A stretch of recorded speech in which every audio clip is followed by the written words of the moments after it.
and capped off on the top with an Ellis Norn, with some planeswalkers and a couple pieces of equipment. So definitely we'll be seeing, a lot of creature-on-creature battle this game.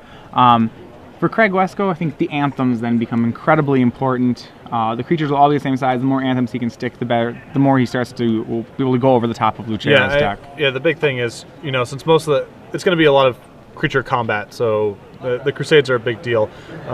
Pretty awesome that Zachary Lucero potentially has a huge trump in his one main deck, Ellis Norn. He also has 2 Gideon Jura. Not that strong against token decks, though. Yeah, although, again, if it's any sort of creature race, I mean, Gideon has a lot of... Gideon can be a double fog effect with a false, just make him attack. If he can eat 2 attacks, provided there's not an intangible virtue on the battlefield, that should be really good. So both players, though, I think... The bigger thing which I noticed, both players sporting a full set of Hero of Blade Hold. From Wescoe's side, he has 4 removal spells for Hero. Lucero has 3 at that. So you'll see if Hero lands, it'll stick. Yeah, Hero in the creature matchups is just insane, and neither player has a ton of removal for an opposing hero, so that's potentially a big trump. Right. What I do like about Lucero is Lucero gets, with his Birds of Paradise and Avacyn's Pilgrim, gets to play the hero first. Yep. So yeah, ramping into a fast hero is a very good game plan against Wescoe's deck. So he starts off with a bird and a Doom Traveler. Yeah, Lucero's deck in general, the size of his creatures a little bit smaller. No turn 3 play. I almost feel like Lucero then has kept something with a hero or a very good next play. Yeah, perhaps a Garrick, which he also has. Garrick Relentless, which he has 3 copies of in his deck. Yeah, not a very strong play currently on the board. The Garrick would be, but making a wolf isn't horrible here. No, making a wolf probably the play. Yeah. And he agrees, so we get a wolf down. Yeah, at the very least, Garrick makes 2 wolves and gains some life, which is pretty good for 4 mana. Not a hero, but not bad. Yep. So yeah, Hero of Bladehold was a card, I know that was a lot more popular back when Slag Storms were all the rage. Right. He's sort of fallen off the radar because against Blue-White Delver, he's 4 mana and doesn't impact the board, so you're playing into leaks and snags. So pretty cool to see that card back on the radar because the raw power of it is very, very high. Just hasn't always been the best spot for it. Craig with no turn 3 play, that's misleading. Craig with a Midnight Haunting as his turn 3 play. The Wolf trades off with the Doom Traveler, and there's Gavoni Township, so Lucero's own version, basically, of an Honor of the Pier. And Lucero's hand looks very land heavy. I see a forest and another Gavoni Township, so he might be a little light on action here. Right, he's going to get some tokens. Oh, no, that's not a township. That's actually a hero in his hand, which I assume will should be excellent here. All right, so now the pressure will be on Craig, really, to answer the hero here. If he has an O-ring, actually it looks like Craig has 2 heroes of his own in his hand. Yep.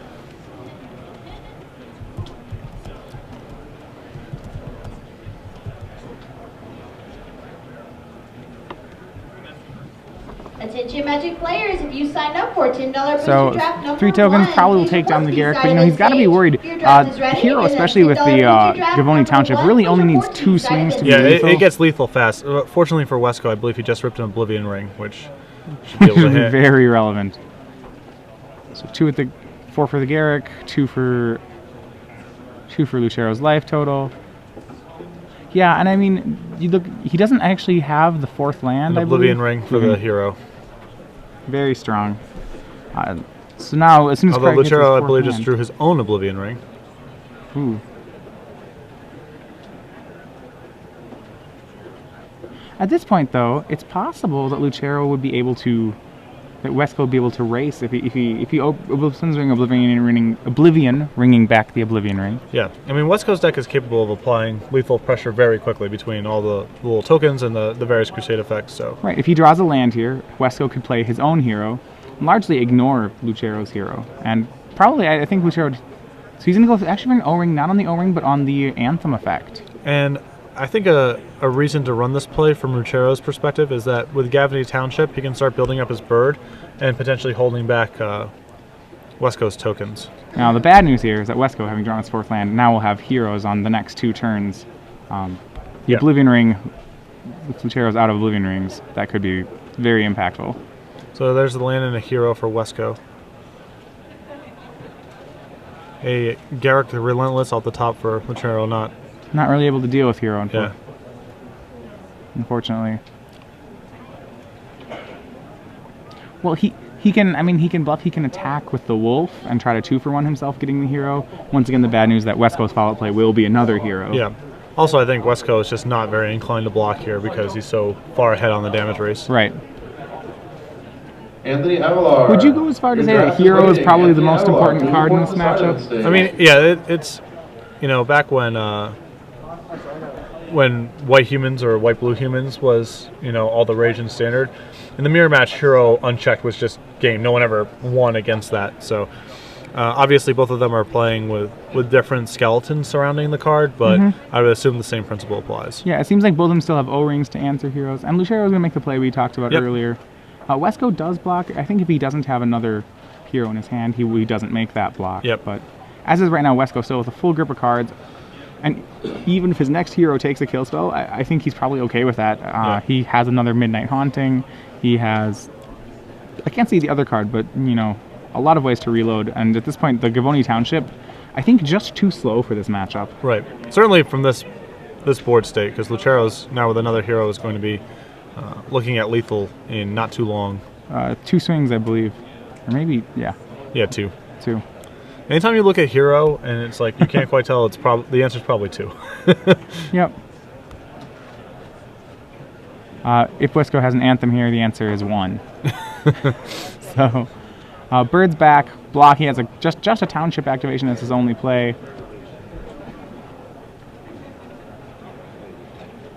And 2 soldiers come into play. So we're on board looking at 1, 2, 3, 4, 5, 6, 7, 8, 11, 13 damage. So Lucero probably making a block on the hero. I'll have to make a block on something. Yeah. Actually, in the other play you can double. You can. Now he's saying 2 block. 2 things or just 1 thing? Well, the thing is, I think that he only wants to chump block the. If I were him, I would probably only want to chump block the hero, because if he loses both of his birds, he loses Ellisnorn as a draw. Right. I think the play I like there instead would be to put both birds in front of 1 spirit token. I suppose a bird trades with a spirit. It doesn't really matter. And the concession. The rarely seen post game 1 handshake from Lucero. Well, yeah, I think. Well, basically, I think he just needs to block in such a way that he's not taking lethal, and he gets to keep 1 bird, because then he has his Ellisnorn as his Ellisnorn as a draw, and then he's actually right back in the game. Right. So things in each of their decks. Craig Wescoe out of the sideboard. I don't think too much that he's really going to play with. He has 1 Elspeth Tyrell. That's possibly a good card here, as Lucero really doesn't have many answers to it. So it's it's like, in effect, it's like another hero. Yep. It's another one of those. It's a little large. It's a 5 mana spell. I'm not sure if 5 mana is fast enough anymore, but it's something with a really immediate impact. Outside of that, he has 1 more Oblivion Ring. I think you board that in because I don't think you can lose the hero race. Yes. But outside of that, I think that Craig Wescoe's deck pretty much not changing too much. He does have 1 Plains in his sideboard, I noticed. It's probably for, I would assume it's for when he's bringing in Elspeth. All right, that makes sense. He has 14 Plains in the main, though. What do you think about bringing You think he's going to bring in Day of Judgment or no? That's a very interesting question whether or not he brings in Day of Judgment. The cool thing about the tokens deck is that he's able to really, he can sweep the board without much care for it. Yeah. I do think I like it for the most part, actually. Maybe going a more controlling route. Lucero has to commit much harder to the board to play things than Craig does, so Day of Judgment might actually be very good here. And what about Angelic Destiny that Wescoe also has? So, Angelic Destiny or Day of Judgment are both pretty good. I don't think you can play both. They both are too expensive. Yeah, they seem a poor pairing with one another. Right. I definitely think things like Go for the Throat. It's an answer to hero. I think I like Day more as an answer to hero. The worry is if he's on the draw. If Lucero can play a hero Bladehold off a mana creature, Day of Judgment isn't quick enough. So on the draw, I might want to decide for Go for the Throats. On the play, I'm almost certainly going to go with the Day of Judgments. Destiny's really interesting. There's not much. Destiny's really good in these aggro matchups because really there's nothing that can answer them. Yes. So from Lucero's perspective, he has an Oblivion Ring, which I assume will be coming in. He has 2 copies of Ratchet Bomb, which seem quite good against tokens. A 4th copy of Sword and War and Peace. That would almost certainly be coming in, I think. he has 2 copies of Naturalized, which he might want against Wescoe's Oblivion Rings and 8 Anthem effects, and theoretically he could also have equipment in his deck as well. So Naturalized is pretty attractive. He also has 1 copy of Corrosive Gale, which I'm sure is primarily for Delver decks, but could also have a function here. Yeah, the thing I really like about cards like Lingering Souls is, while Corrosive, you look at Craig Wescoe's deck, there's plenty of flyers in it, so Corrosive Gale seems like a great sideboard card. I actually don't really like it too much as a sideboard card against them, because it never actually solves the problem you're looking to solve. So in that sense, he might. All it does is buys time. It doesn't against Delver. It actually is a wrath, but it feels more like a fog almost when you play it against tokens. Yeah, I think Lucero's deck is a little bit better set up to take advantage of Corrosive Gale than most decks are, because with Hero of Bladehold and Thrun and those kind of threats, he'd actually just kill him in 2 turns. So it's not just an issue of buying time. If it's a pure damage race, then Gale can just allow Lucero to apply lethal. Buying 2 turns is buying a lot of damage. Yes. So Lucero has access to a lot of cards, theoretically, like Ratchet Bomb and Corrosive Gale, which are not they're not awesome, they're not aces by any stretch, but certainly good against a token-oriented strategy when you're not playing any tokens yourself. So the interesting thing about the Angelic Destiny plan, Craig has 4 Angelic Destinies in his sideboard, and what I'd kind of like your opinion on this is, when you're playing a tokens deck, Angelic Destiny seems like a really great card. Yep. But what do you side out for them? Almost everything in the deck seems very tight. It's almost, for example, Craig's deck out has 4 kill spells, and other than that, every single card in it is a 4 of. It's Champion of Perish, Doom Traveler, Hero of Bladehold, Gather Townsfolk, Lingering Souls, Midnight Haunting, and 8 Anthems, all at 4 of. Yeah, it is tough. I guess there's an argument for bailing on all of your enchantments if you're concerned about naturalized effects coming in against you, but the quality of his enchantments are so high that it's sort of hard to make that call. Yeah, especially in this sort of creature-on-creature matchup, I think the Anthems have got to be just... They seem so strong. Well, you're either cutting Anthems or you're cutting threats. Those are really the only thing. That's all. So that's all the card is. Besides Oblivion Ring. Lucero's Heart's no mana creature. So if I'm Craig, I really like that. It means there's no turn 3 hero, which I still think is the scariest thing. No turn 2 Strangleroot guys either. Although, if I was Lucero, that might be one of the first cards to hit the bench. Oblivion Ring for Intangible Virtue. A little. So Lucero keeping hand very light on pressure, which is fine. Intangible Virtue, how relevant do you say is it in this matchup? Is it deserving of an O-ring? It depends on what Lucero's curve is like. If he's going to be tapping out on 4, 5, and 6, and he might not have another window to, then it's very likely he just wants to stick it there. 2 tokens. Lucero with a Garruk Relentless in his hand. Once again, that card's a little underwhelming against tokens. Right. This is also why it's nice to have Oblivion Ring here, because in theory he can gun down one of the tokens, and Wescoe can't actually kill Garruk on the way back. Right. So I believe Lucero is debating between making a wolf here and shooting a token. He's going to shoot the token and turn Garruk over. Garruk in this matchup, largely just a kill spell. Yep. In fact, I find that's true with Garruk Relentless in a lot of matchups. Really is a sorcery, plays a lot like, a kill spell, gain 2 life. Yes. Craig, no Anthem here, so Garruk's going to get to live. Yep. So yeah, Oblivion Ringing the Intangible Virtue ended up being very nice for him. Right. And Craig, no turn 4, no play here. His play is Midnight Haunting once again. And Lucero going big, and here comes the Dream Team. Garruk's going to be protected for a while. Yep.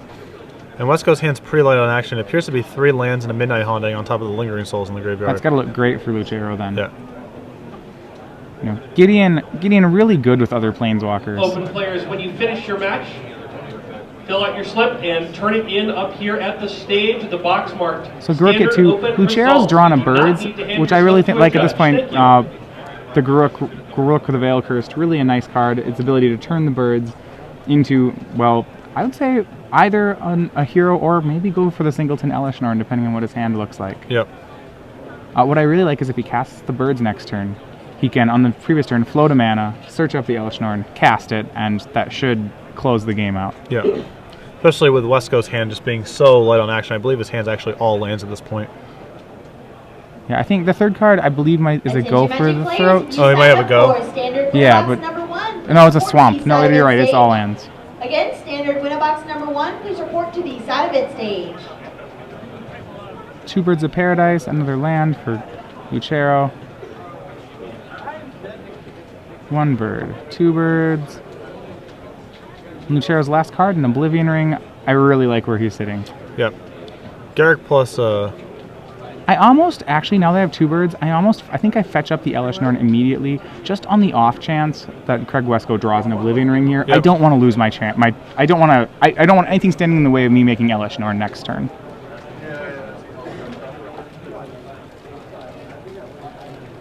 And there she is.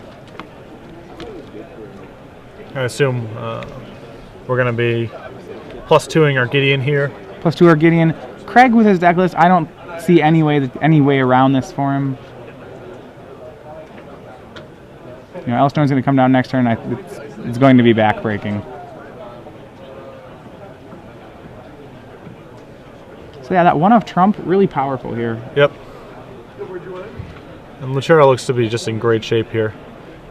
Even if Wescoe rips go for the throat of Oblivion Ring, the Elish Norn is going to wrath his board, and he's still going to have Garrick. He has Garrick plus Gideon left over.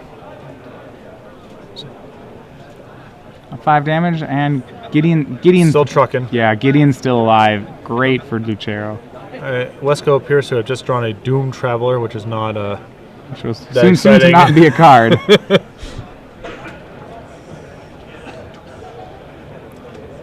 Yeah, Elish Norn comes down. Gideon can swing for 8. It's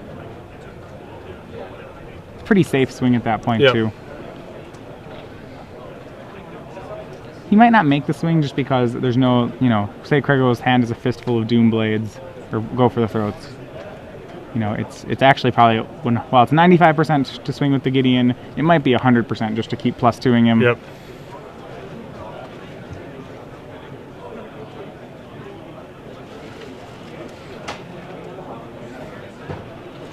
Lucero contemplating his plays. All of them are amazing. There are no bad options. So far out of Wescoe, we haven't seen any sideboard cards, so his plan's still largely unknown. We talked about siding in Day of Judgment, about siding in Angelic Destiny.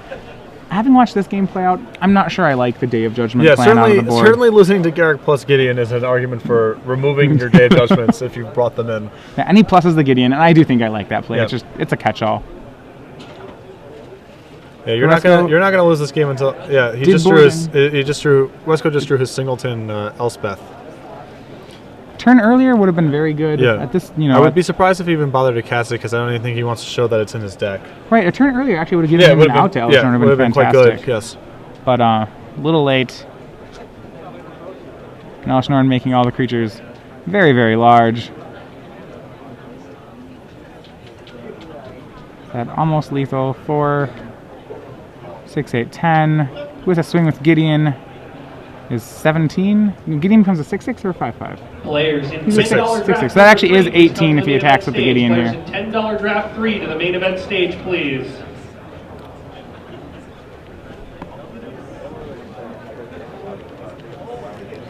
If I was Lucero, I'd probably get in there. I mean, it's the likelihood that Wescoe's hand is just all blanks since he didn't do anything last turn and the turn previous. And there we go. Yep. Okay. So moving on to game 3. So, yeah, and all of that was pretty much engineered by Lucero Oblivion ringing that intangible virtue on the whole game. The whole curve of the game was so much better for him having that set up as opposed to the ability of Craig not to be able to swing back and kill that Garruk. And then the Garruk ended up getting Elish Norn. And then the Gideon was locked up his board for multiple turns. So right, the intangible virtue turning out to be ringing the anthems. Okay, yeah. I'm sold on it. That and also if I was playing from Lucero's side, it's like you need to have Oblivion rings because he has so many. He has a couple powerful cards that you can Oblivion ring. But in the absence of those cards, Oblivion Ring's actually pretty mopey against Wescoe. Like, he's got a bunch of token generation, 1-mana creatures. I mean, right. So anytime you have a good spot to cash it in for one of Wescoe's powerful cards, I think you probably just pick that spot. When you think about the good things to hit, obviously I think Hero's the best thing to hit. So you want to be scared of Hero. You need to be aware that he could just Hero you. But at the same time, if he's casting a turn 2 Virtue and had no 1-drop, Wescoe's a strong player. Why did he keep the hand? Yeah. I would assume there's at least a Midnight Haunting or possibly a Lingering Souls in it. Right. So, I mean, it's true that's really scary to face on a Hero, but, you know, for a Lingering Souls with a Virtue, it's almost as scary as a Hero, so probably just the Virtue's got to go. Right, and if Lucero's hand is Garrick into Gideon, he actually has reasonable game even if Wescoe has turn 4 Hero and it's left unchecked. Like, he can clog up the ground a little bit. You can trade with Hero on that attack.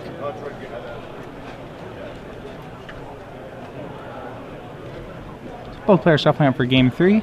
But I think the biggest issue is just mana. Well, you know, like we said, since he already has his turn 4 and his turn 5 determined, absolutely, you can't just say go on turn 3 against a play that has the potential to be very threatening with like any sort of reasonable hand out of Wescoe. Right. So on the play, Wescoe's strategy, it doesn't look like, I don't think we see him re-sideboarding, so it probably stays approximately the same. So do you think Wescoe maybe cuts Gather the Townsfolk because it's so hard to fight on the ground against like a green-white creature deck?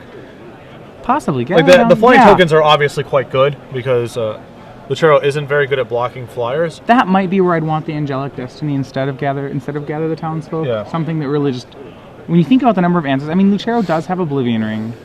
But that's really it. Angelic Destiny is more, it's putting in more I win cards into your deck. It's sort of a weird thing, like, you know, from Wescoe's side of things, and I know this, like, having played mono red decks, it's like all your cards are roughly the same. So when your sideboard is when you're sideboarding, it's very rare that you have a card that's like clearly non-functional. You're usually looking at percentages. Like some threat cards marginally worse against your opponent than something else. Right. Which makes sort of commentating on where he's going to sideboard, like trying to guess, pretty rough because all the cards look very similar to one another. But I guess Gather the Townsfolk would be where I would go just because... What I think I find a lot of the time then, you'll see that the same cards coming out. When you have a deck with a lot of redundancy, there's usually one card that is your worst card, for example. You know, when I play a Storm deck, for example, all right, the worst ritual is Pyretic Ritual. When you side out, that's usually the one that comes out. I imagine Burn has a lot of similar qualities, which, you know, some Burn spells are, your Rift Bolts are worse than your Lightning Bolts, for example. You may not side out any of them ever. A lot of it, I mean, yeah, it's, there's things like if your opponent has Stifles, you want to cut your Rift Bolts instead of your other Burn spells. If your opponent has Chalice of the Void, you want to cut your ones. You know, there's sort of marginal, again, but these are all very marginal things. Both players appear to be... Wescoe appears to be taking a mulligan. Going to 6. Not that dangerous in his style of deck. His deck is so explosive that, you know, the interaction really, like I said, of a Midnight Haunting with an Anthem, enough to carry the game by itself. He should function just fine on 6 cards, provided they're 6 good ones. Well, I think it's possible this is Wescoe's second mulligan, actually, because he was shuffling there before with Lucero sitting still. So yeah, we'll confirm that in a second here.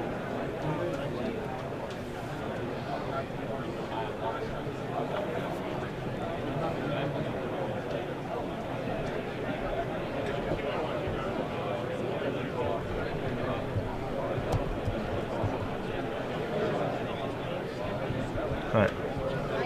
Yeah, Wescoe's on 5 cards. He has a hand of... Wescoe has a hand of Swamp, and white cards. And it's just drawing another Swamp. I mean, the hand has potential to get there, so I think Wescoe's deck only has 4 Swamps total. He has 3 of them currently in his hand. And, oh my, Sword of War and Peace. This could be... Off birds, very scary. Craig with no plays. Just another Swamp. Grab 4 to the public event stage, please. Thank you. Which unfortunately means they'll have quite a full grip for Sword of War and Peace.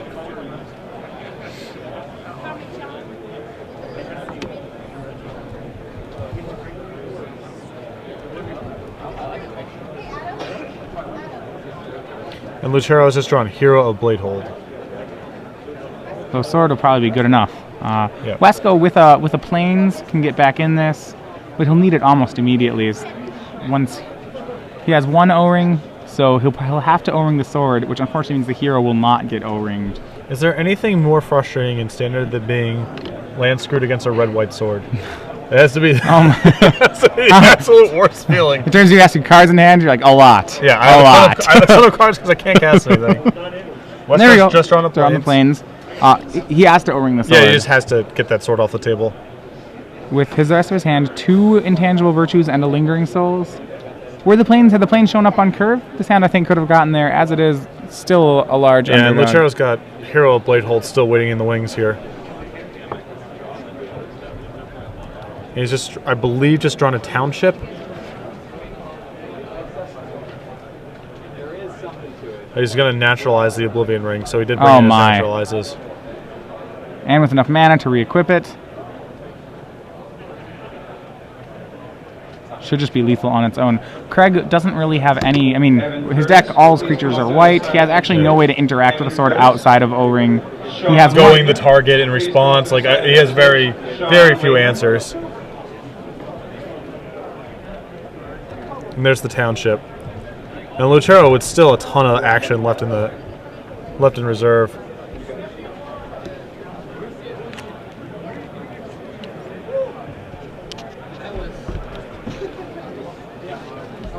All right, there's a lingering souls. So once again, creatures are does white. Exactly nothing in this spot. Wescoe with 3 cards in hand, dropping down to 3, and then the sword should 2 attacks should be good, and very few draws for him to get out from under this. Even with a 7-card hand, I would say Craig Wescoe would be very hard pressed to beat this. This draw was pretty much perfect from Lucero. Turn 2 sword with the naturalize backup. Really puts the onus on Craig to have 2 O-rings. Very hard. And that's just to keep his head above water. That's not even, That's not even like he's necessarily winning. Then Lucero has other cards in his deck. And a ratchet bomb for the full rubbins. Just in case. Just in case. And that game's a concession. Craig, So Craig Wescoe falls to Zachary Lucero wins 2 games to 1. His second game, I mean, that game was obviously just red-white sword, but the second game really demonstrated some cool angles that his deck has access to. Just curving into Garrick plus Gideon.